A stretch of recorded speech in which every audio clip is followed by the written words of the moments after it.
It's poppin', gang. Hope everybody here. Hope y'all got it. This Smoke with Peso. Cue the intro.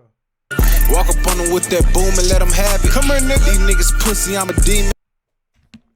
Alright, so we got this Chicago, we got this CHIRAQ'S most evil backdoor females. I don't know if it's gonna be a collage of different stories or just one group, like one story about one group of females.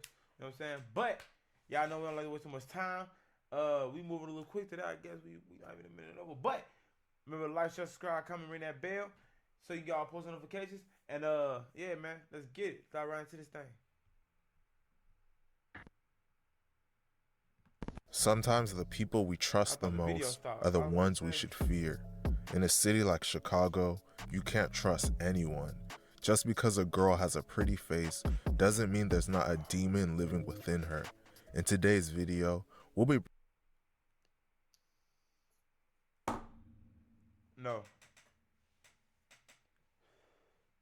No. You should have did your intro different. Because I'm going to be a buck with you. Because none of them set me up. Couldn't none of them set me up, gang. Let's see how they did it. Ain't no way. Y'all that thirsty in Chicago. Y'all ain't that thirsty, man. Nah.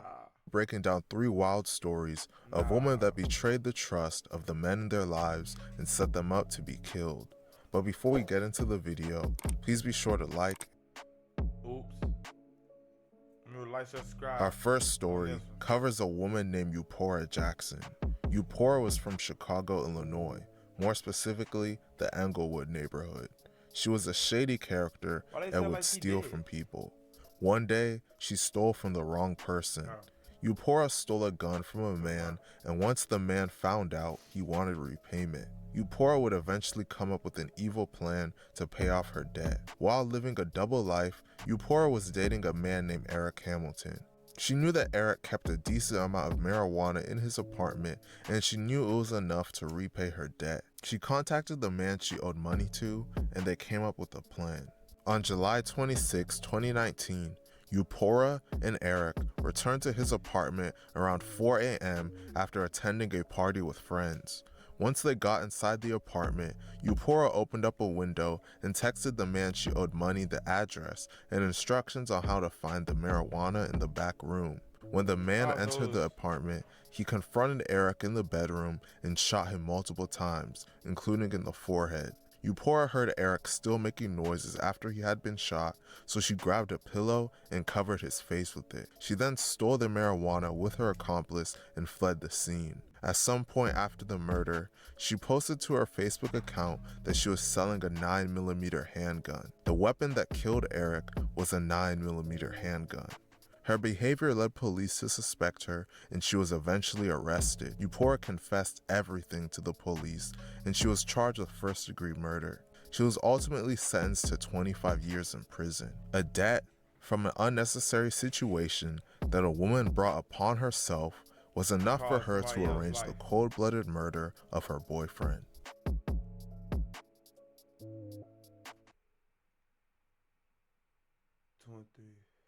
Are they together?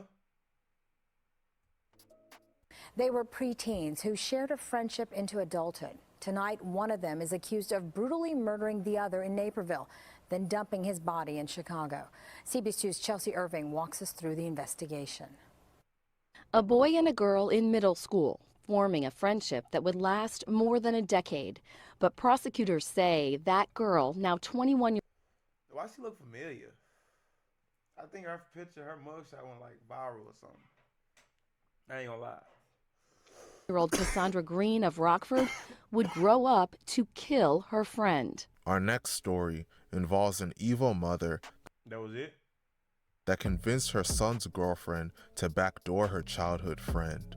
One day, in January of 2018, a woman named Cassandra Green was scrolling through social media when she saw an old childhood friend had made posts showing off money and drugs. The old friend that she saw was a man named Michael Almendarez. Cassandra was sitting next to her boyfriend named Ernest Collins and his mother named Candice Jones. Cassandra showed both of them the posts. The mother, Candice's eyes lit up as soon as she saw the post, as she realized she had a valuable target on her hands. She became fixated on robbing him for everything he had. Candice talked the couple into it, then sent them to rob Michael's apartment on 4 different occasions, but they failed each time. Frustrated, I was finna say, what? 4 different times? with the failure, she gave her son Ernest a gun and devised a new plan to try to rob Michael again and shoot him when he got in their car. Since Michael and Cassandra were childhood friends, they all knew that she could easily convince him to link up with her, and that's exactly what she did. On January 14th, 2018, at around 9:11 p.m., Michael received a message from Cassandra arranging for her to come pick him up in her car. Shortly after receiving the message, Cassandra arrived at Michael's apartment and he hopped into her vehicle. Cassandra then drove around for 5 minutes when the boyfriend, Ernest, emerged from hiding in the back of the car and shot Michael twice in the back of the head. The couple then traveled to the mother Candice's house in Chicago. There, they came up with a plan to hide the body. They placed Michael's body in a garbage can and then put the garbage can in Candice's garage. They later moved the garbage can to the garage of the vacant house next to her home. The following day, Ernest and Cassandra took Michael's keys and robbed his apartment. On January 14, 2018, Naperville police officers responded to a call on Whispering Hills Drive regarding a missing Naperville resident. After receiving this call, they launched an investigation into Michael's disappearance. His body wouldn't be discovered until several months later after police probed reports they received of a foul smell coming from a vacant home. After a short investigation, all 3 defendants were identified and apprehended. Candice was taken into custody on February 6, 2019 in Chicago, while Ernest and Cassandra were taken into custody on February 4, 2019 in Rockford. Ernest was ultimately sentenced to 70 years in prison for murder and an additional 28 years for armed robbery. Candice received a 40-year sentence for murder and 21 years for armed robbery. Both will serve their time in the Illinois Department of Corrections. Cassandra got the least time of them all. She received a 21-year sentence after agreeing to plead guilty to 1 count of armed robbery with a firearm in exchange for her cooperation. A couple thousand in drug money was enough for a woman to arrange the murder of her childhood friend and a mother to convince her son to kill. The last story involves a woman that taunted her. So you don't trust? I don't trust nobody, gang. I ain't gonna lie. I don't trust nobody. Like that right there, like somebody you've been knowing all your life. Like I'm telling you, that's why you got. I ask a lot of people. I ask people all the time. Do you prefer loyalty or love? If you say love, I cut you off. That's all I'm gonna say. I'm not gonna tell you why. But if you say love, even if I still mess with you, I ain't gonna mess with you on that level no more. Cause I prefer loyalty, but that's another story. Baby daddy's ops then leaked his address on social media to intentionally get him killed. In March of 2024, a woman going by the name Marlene Romero on Facebook made a shocking post on her account. She posted, "My baby daddy got the weakest ops." If the reason I say that, I'll just tell you. The reason I say this is because just say you feel like I don't love you no more. So what you gonna do? You know what I'm saying? But when you loyal, that loyalty ain't gonna let you. You know what I'm saying? You know? So yeah, I'd rather have loyalty, gang. You know what I'm saying? Loyalty ain't gonna allow you to snake that person. When you feel like I don't love you no more, though, hey, you might give me up out the way. You know what I'm saying? That's just how I go, though. You know? He just keeps coming home alive and untouched. And he snitch on half of y'all, and he rob half.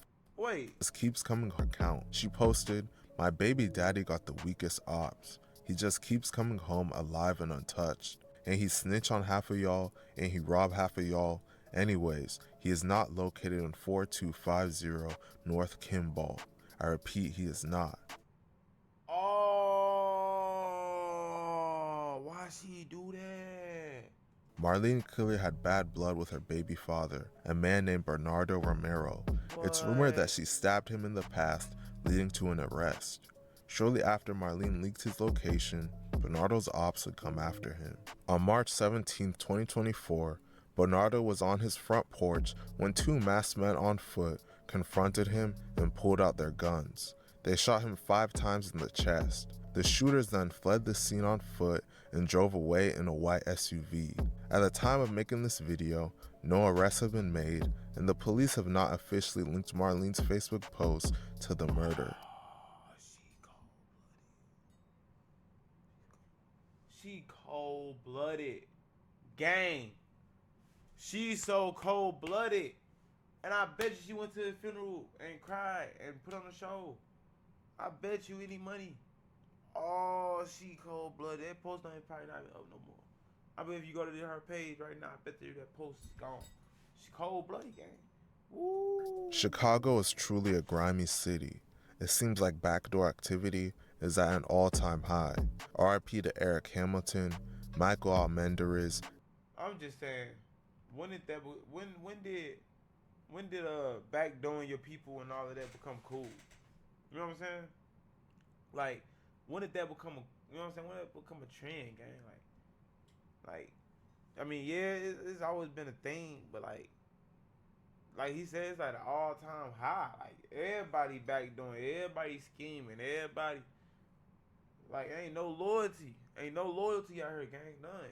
That's how I feel. Like that's what I say. If you got your people, keep your people close, because the people they hang with probably ain't right. You know what I'm saying? So, yeah. Just watch ourselves, gang. Make sure that back door closed and locked, and you got, you know what I'm saying? You got cameras on it, because ain't none of them see it. Ain't none of them see it come. Only one that probably saw it come was the last one. Ain't none of them see it coming though. You know what I'm saying? So, like I said, man, keep your head on, stay on the swivel, and keep your eyes open, man. In Peso we trust. That's it for this video. If you made it too far, remember to like, share, subscribe, comment, ring that bell, and go ahead and check out one of these videos. I don't know how that's going. Yeah. Pick up one of these videos, check it out, man, and let me know what y'all think in the comments, man. And I'll see y'all in the next one, and we gone. You did!